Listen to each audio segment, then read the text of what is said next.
नमस्कार, आप सभी का स्वागत कृषि दर्शन में। मैं मुकुल शर्मा। कृषि दर्शन में आपके लिए नई नई जानकारी हम लेकर आते हैं और इसके लिए आप सभी जानते हैं 3 सेगमेंट इस कार्यक्रम में।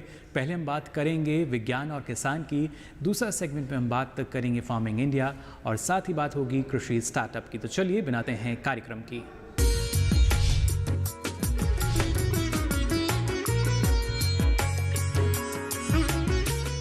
ये सबसे पहले बात करते हैं विज्ञान और किसान की।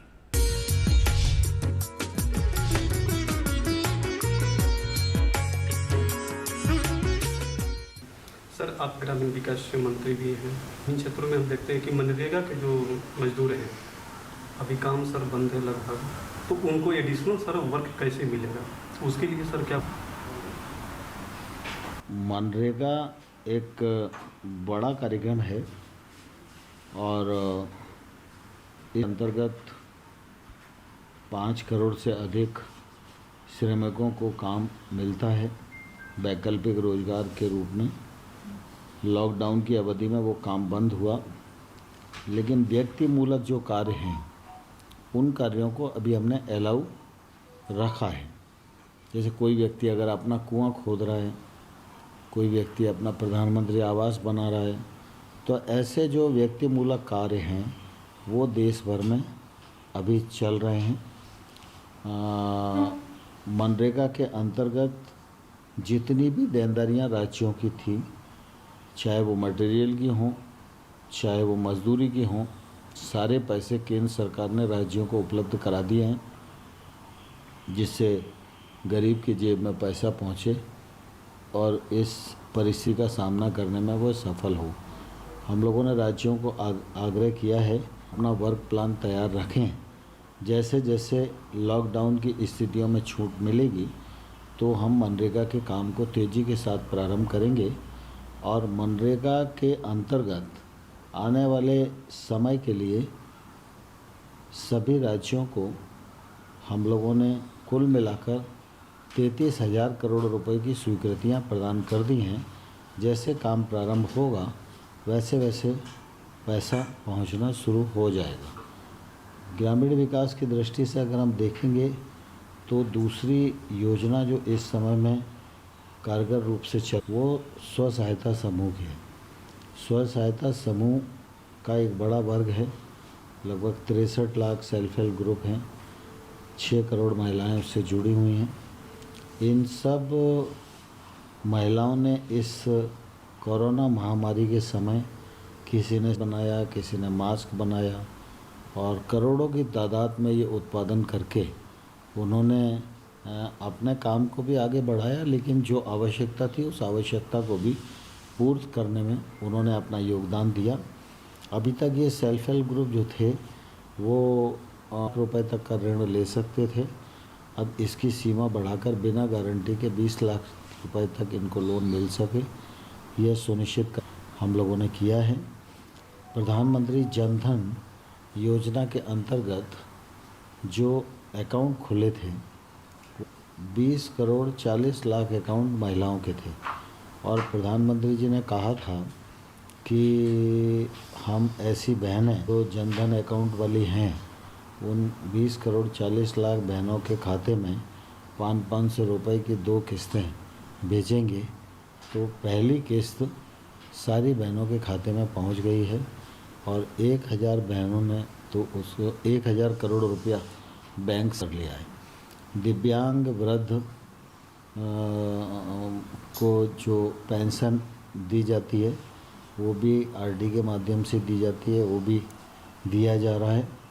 और पीएम किसान योजना के अंतर्गत जो पात्र किसान हैं उनमें 7 करोड़ किसान हम लोगों ने पीएम किसान की 2000 रुपये की इस साल की किस्त भेज दी है और उससे भी नीचे लोगों को है तो उसका फ़ायदा निश्चित रूप से लोगों को हो रहा है। जी सर, कृषि में हम देखते हैं कि फल है, फूल है, माल है सर। अभी लॉकडाउन में उसकी थोड़ा सा अवधि वगैरह जैसे जिस तरह से सर बढ़ा है, ट्रांसपोर्टेशन की कमी है, तो उसके जो नुकसान हो सकता है उसकी भरपाई कैसे आप कर रहे हैं?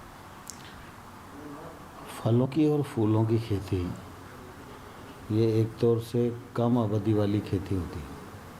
तो फूलों की खेती का तो अभी इस समय नुकसान है, क्योंकि फूलों के लिए किसी भी प्रकार का बाज़ार उपलब्ध नहीं। कि आवाजाही पूर्ण हो सके, इसके लिए सड़क परिवहन को भी अलाउ किया है और भी इसमें रेल मंत्रालय ने प्रारंभ किया है, और मैं समझता हूँ उनकी तकलीफ़ काफ़ी हद तक दूर हो जाएगी।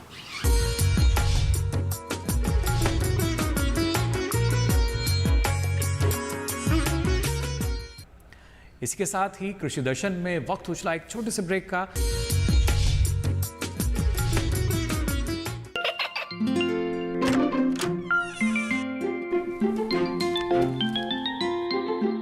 ये क्या हो रहा है? काशवी, इतने कम मार्क्स? काशू, बेटा पढ़ा करो। पढ़ोगी नहीं तो आगे कैसे बढ़ोगी? मम्मा, मैं भी तो आपसे यही कहना चाहती हूँ, पढ़ा करो। आप पढ़ोगे नहीं तो आगे कैसे बढ़ोगे? मतलब? वो देखो। सिर्फ बैक पर छपा ऑर्गेनिक नहीं, ऑर्गेनिक का निशान पहचानिए। पीजीएस ऑर्गेनिक का ये लोगो, जो आज भी परंपरागत विधि से रसायन मुक्त खेती कर आपके लिए शुद्ध फसल उपजा रहे हैं। अब समझे मम्मा, अगर मैं प्योर ऑर्गेनिक फूड नहीं खाऊंगी तो अच्छे मार्क्स कहाँ से लाऊंगी? अच्छा बच्चे हो। जैविक खेती की इस मुहिम को आगे बढ़ाइए, शुद्ध ऑर्गेनिक अपनाइए।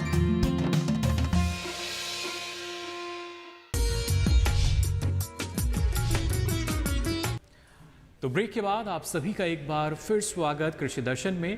अब चलिए बात करते हैं हमारे दूसरे सेगमेंट कृषि स्टार्टअप की।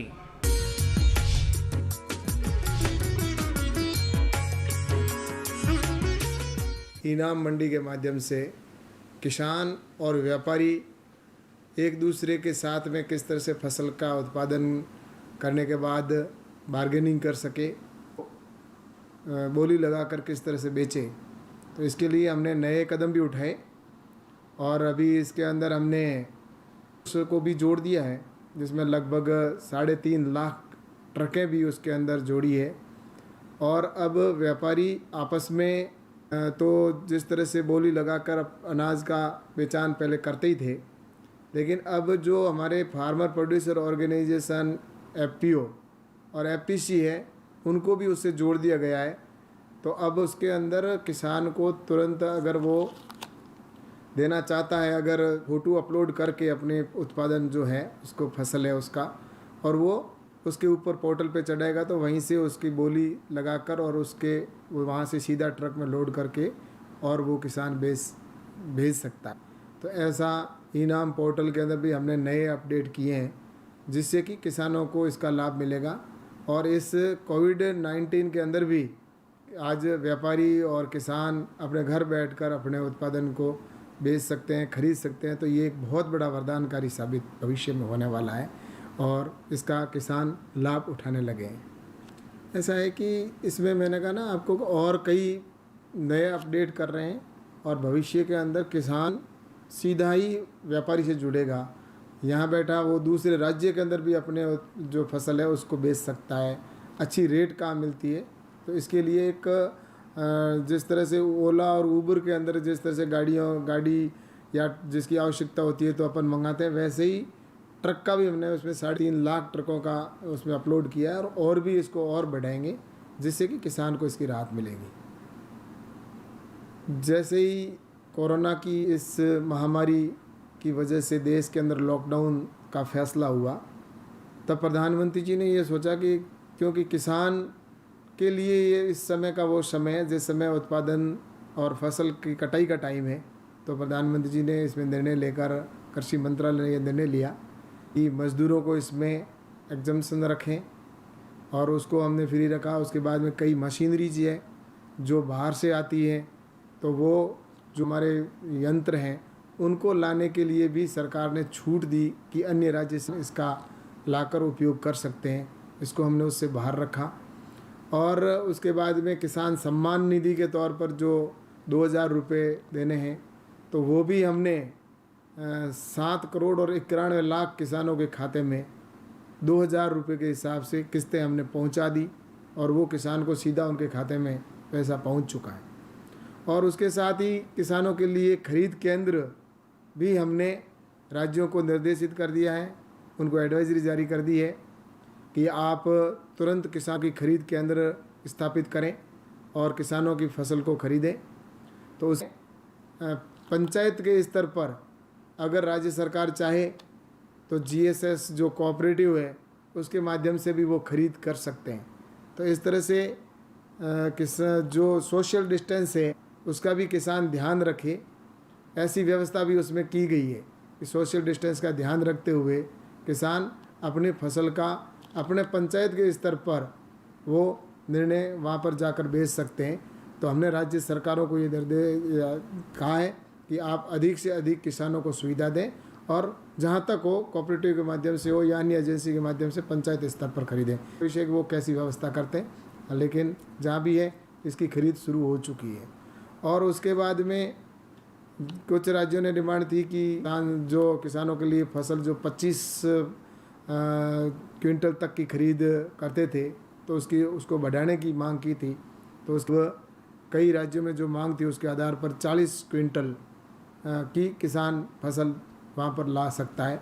तो ये व्यवस्था भी हमने कर, इस तरह से हमने ये भी व्यवस्था की है कि किसानों को जो फसल बेचने के बाद पहले महीना 1.5 महीना तक पेमेंट उनको नहीं मिलता था, लेकिन अब अपना फसल बेचेगा उसके जैसे ही हमारे पास में यहाँ रिपोर्ट आएगी दूसरे दिन तीसरे दिन, तो हम डेली इसकी मॉनिटरिंग करें द्वारा और उनको उसी दिन उसके खाते में किसान के खाते में पैसा पहुँच जाएगा। तो ये भी इस कोरोना के समय में हमने महत्वपूर्ण निर्णय लिए। इस जिस तरह से आर्थिक स्थिति के अंदर देखें तो आज एकदम थम सा गया है, लेकिन एक कृषि विभाग है जहां किसान खेत में काम कर रहा है और अपना उत्पादन तैयार करने के बाद में मंडी तक लाने का काम कर रहा है और उसके बाद में बेचने का काम कर रहा है। तो आज अर्थव्यवस्था कृषि मंत्री ही किसान ही एक योद्धा की तरह खेत के अंदर खड़ा है। इसको इनके समय में भी जिस तरह से आज देश के हमारे मेडिकल स्टाफ है, पुलिस के कर्मी हैं, वो जिस तरह से योद्धा के रूप में कोविड से संघर्ष कर रहे हैं, उसी तरह देश के अन्नदाता के रूप में अन्न देश का लोगों का पेट भरने के लिए किसान भी खेत के अंदर खड़ा है और उसके लिए वो सरकार ने सारी सुविधाएं की है कि किसान को क्या है। प्रधानमंत्री जी ने आज भी लॉकडाउन के जो देश को संबोधन के अंदर भी किसान को प्राथमिकता में रखते हुए बात कही कि किसान को किसी बात की तकलीफ नहीं होगी, मजदूरों को किसी बात की कोई प्रॉब्लम नहीं होगी। तो इस तरह से हम किसानों के हित के इस कोविड-19 के लॉकडाउन के अंदर भी हम किसानों के लिए ऐतिहासिक करते जा रहे हैं और निश्चित रूप से किसानों को इस बात की अब कोई चिंता करने की आवश्यकता नहीं है। हर संभव हम प्रयास करेंगे कि किसानों को ज़्यादा से ज़्यादा सुविधा मिले।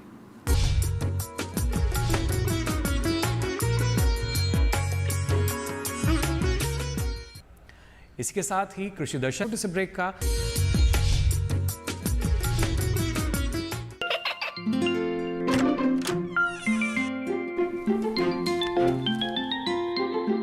ये क्या हो रहा है? काशवी, इतने कम मार्क्स? काशू, पढ़ा करो, पढ़ोगी नहीं तो आगे कैसे बढ़ोगी? मम्मा मैं भी तो आपसे यही कहना चाहती हूँ, पढ़ा करो। आप पढ़ोगे नहीं तो आगे कैसे बढ़ोगे? मतलब? वो देखो। सिर्फ बैक पर छपा ऑर्गेनिक नहीं, ऑर्गेनिक का निशान पहचानिए। पीजीएस ऑर्गेनिक का ये लोगो उन किसानों की पहचान है जो आज भी परंपरागत विधि से रसायन मुक्त खेती कर आपके लिए शुद्ध फसल उपजा रहे हैं। अब समझे मम्मा, अगर मैं प्योर ऑर्गेनिक फूड नहीं खाऊंगी तो अच्छे मार्क्स कहाँ से लाऊंगी? अच्छा बच्चों, जैविक खेती की इस मुहिम को आगे बढ़ाइए, शुद्ध ऑर्गेनिक अपनाइए।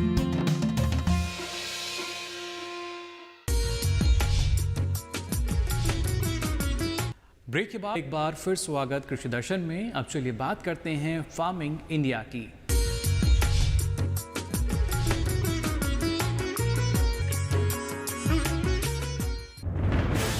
कोरोना वायरस के खतरे से बचते हुए रबी की फसल की कटाई, बिक्री, सरकारी खरीद, नई फसल की जुताई और बुआई सुरक्षित हो सकती है अगर हम लगातार को साबुन और साफ पानी से नियमित अंतराल पर धोते रहें। नाक और मुंह को मास्क, गमछे या कपड़े से ढक कर रखें। आंख, कान, नाक और मुंह न छुएं। आप में 1 से 2 मीटर की दूरी बनाए रखें। रबी फसल की कटाई का काम भी जारी है। केंद्र सरकार और राज्य सरकारें मिलकर प्रयास कर रही हैं कि किसानों को कम से कम दिक्कत हो। कटाई करते समय खेत की एक पट्टी पर श्रमिक ही काम करें। फसल को छोटे छोटे ढेरों में इकट्ठा करें। हर ढेर पर 1 या 2 श्रमिक ही काम करें। हाथ के औजारों को दिन में 3 बार साबुन और पानी से धोएं। एक दूसरे के साथ औजारों की अदला बदली न करें। खाने पीने के अपने बर्तनों का इस्तेमाल करें। एक दूसरे के बर्तन प्रयोग न करें। हर रोज धुले हुए साफ कपड़े पहनें। श्रमिकों के शौचालयों और हाथ धोने की जगह की ठीक से सफाई जरूरी है। थ्रेशिंग के दौरान भी इन सभी बातों का ध्यान रखें। जहां थ्रेशिंग का काम चल रहा हो उसके आसपास थूके नहीं। फसल के दाने मिट्टी या जमीन के संपर्क में न आए।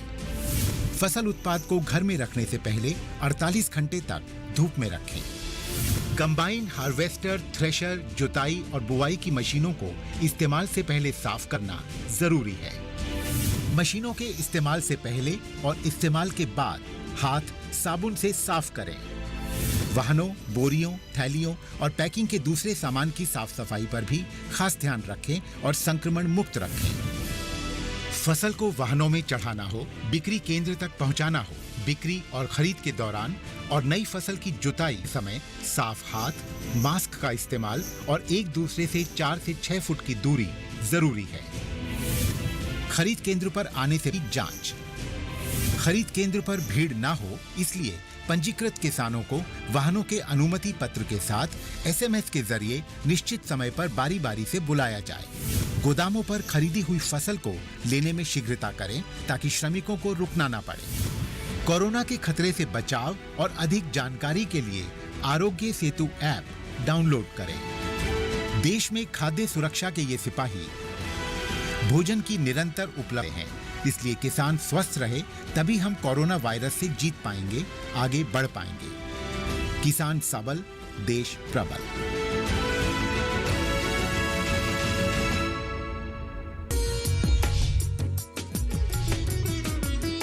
मैं अमित महला, तहसील लोहारू, जिला भिवानी, हरियाणा का स्थायी निवासी हूँ। विदित है कि गेहूं की कटाई शुरू हो चुकी है। हमारे यहाँ भी गेहूं की कटाई स्टार्ट हो चुकी है। और आज जो हमारे देश में इतनी भयंकर बीमारी जो कोरोना फैली हुई है, इसके वजह किसान साथियों, जैसा कि माननीय प्रधानमंत्री जी ने बताया है कि सोशल डिस्टेंस होना ज़रूरी है। सोशल डिस्टेंस का मतलब कि आप एक से दूसरे के बीच में 1 मीटर की दूरी कम से कम होनी चाहिए। फसल की कटाई करते हैं या फसल की हार्वेस्टिंग करते हैं तो मुँह पर मास्क लगाएं। हाथों में अगर ग्लव्स पहने जाएं तो पहने, नहीं भी पहने जाएं तो जो ये दराती आप देख रहे हैं, इस दराती को यूज़ करने से पहले सैनिटाइज करें। सैनिटाइज दराती को करने के बाद अपने हाथ को साबुन और पानी से अच्छी तरह धोएं। जैसे मैं दाती को सबसे पहले दराती करता हूँ, उसके बाद साबुन से और एक पानी के साथ अच्छी तरह अपने हाथों को धोता हूँ, जिससे कि इस बीमारी से बचा जा सकता है। तो अन्य किसान साथियों से भी मैं निवेदन करना चाहूँगा, रिक्वेस्ट करना चाहूँगा कि आप भी इस ऐसे दौर में माननीय प्रधानमंत्री के दिए हुए निर्देश की पालना करें और एक दूसरे के बीच में सोशल डिस्टेंस बनाए रखें। ज़रूरी काम अगर आपको हो तो ही घर से बाहर निकले, अन्यथा घर से बाहर ना निकले। आज हमारे खेतों में जो लेबर काम कर रही है उनको भी ये आप चेताएं कि जब भी वह दराती वगैरह वगैरह जो भी यूज़ करें तो उसको यूज़ करने से पहले सैनिटाइज करें और यूज़ करने के बाद फिर दोबारा से अपने हाथों को साबुन से और पानी से अच्छी तरह धोएं। और जो दराती है एक दूसरे को ना छूने दें, जैसे कि मैं नहीं छूने देता, जो मेरी दराती है वो मैं ही यूज़ करता हूँ। इसी तरह अन्य किसान साथी भी इस चीज़ की पालना करें ताकि हम इस भयंकर बीमारी से बचा जा सके। और इसका एक ही इलाज है, वो है सोशल डिस्टेंस, उसे हमें रखना है। और माननीय प्रधानमंत्री जी ने जो हमसे विनती की है, रिक्वेस्ट की है, उसको मानना है और हमारे देश को इस भयंकर बीमारी से बचाना है।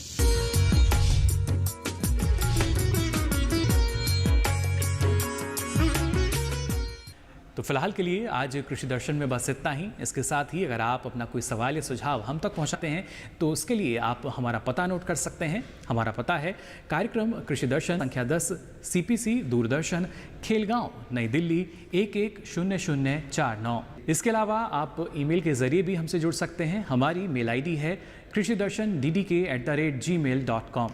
हमें रहेगा आपके सवाल और सुझावों का भी, लेकिन फिलहाल के लिए आज कृषि दर्शन में बस इतना ही।